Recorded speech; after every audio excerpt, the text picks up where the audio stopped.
আমরা মনে করেছি যে অধ্যাদেশগুলো পরীক্ষা নিরীক্ষা করা দরকার সেগুলোই আমরা রেখেছি ফার্দার এক্সামিনেশনের জন্য, যে আমরা ফার্দার পরীক্ষা করে এটাকে প্লেস করব।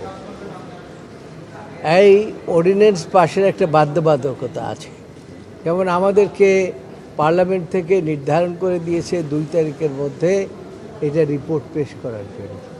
সেই জন্য আমরা চেষ্টা করছি 2 তারিখের মধ্যেই এই রিপোর্ট পেশ করার জন্য। যদি আমরা রিপোর্ট পেশ না করতে পারি তাহলে এইটা পার্লামেন্টে আলোচনা করতে পারবে না। আর একটা বিষয় হলো, যদি 1 মাসের মধ্যে যদি একটা নির্দিষ্ট সময় রয়েছে আমাদের সংবিধানে, যে সমস্ত অর্ডিন্যান্স রাষ্ট্রপতি কর্তৃক করা হবে এবং সেগুলো যদি পার্লামেন্ট বসার 1 মাসের মধ্যে যদি আমরা সেটাকে ভেটেট না করি, সেটাকে যদি আমরা আলোচনা করে যদি আমরা সেটা গ্রহণ না করি, তাহলে অটোমেটিক্যালি ল্যাপস হয়ে যাবে। সেই জন্য এটা খুবই গুরুত্বপূর্ণ, এবং এই গুরুত্বপূর্ণ হওয়ার কারণেই আমরা এটা চুলচুলে বিশ্লেষণ করে আলাপ আলোচনা করেছি।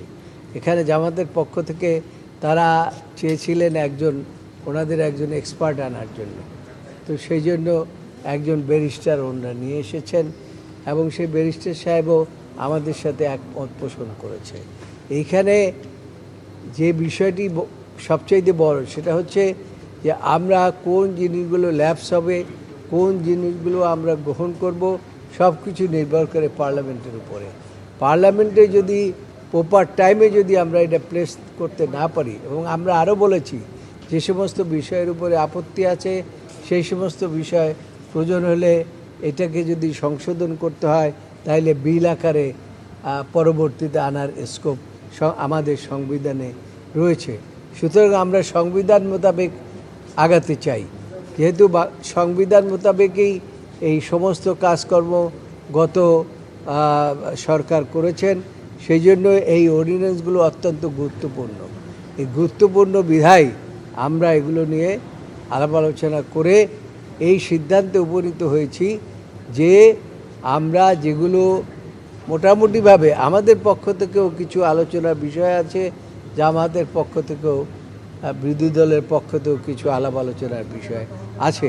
আমরা বলেছি এটা আলাপ আলোচনা করে আমরা আমরা আলাপ আলোচনা করে সিদ্ধান্তে পৌঁছলে আমরা এটা প্লেস করব, অন্যথায় এটা বিল আকারে পরবর্তীতে অনুমোদিত আনার জন্য আইন রয়েছে, সেই আইন মোতাবেক ব্যবস্থা গ্রহণ করা হবে। জনগণের জন্য পার্লামেন্ট, পার্লামেন্টের জন্য জনগণ। সেই ক্ষেত্রে যে কোনো সময় যে কোনো বিষয়ে পার্লামেন্টে বিল আসতে পারে, এটা আমাদের দেশের প্রচলিত বিধান এবং আইন। পার্লামেন্ট তো ছোটো জগৎদার না, পার্লামেন্টের সব ক্ষমতাই আছে, এবং পার্লামেন্ট জনগণের দ্বারা নির্বাচিত। এই পার্লামেন্ট ইচ্ছা করলে 32কে 36 করতে পারে, সেটা হলো পার্লামেন্টের ক্ষমতা। এখন যেভাবে আসছে বিলটি সেভাবে আমরা ওকে করে দিয়েছি।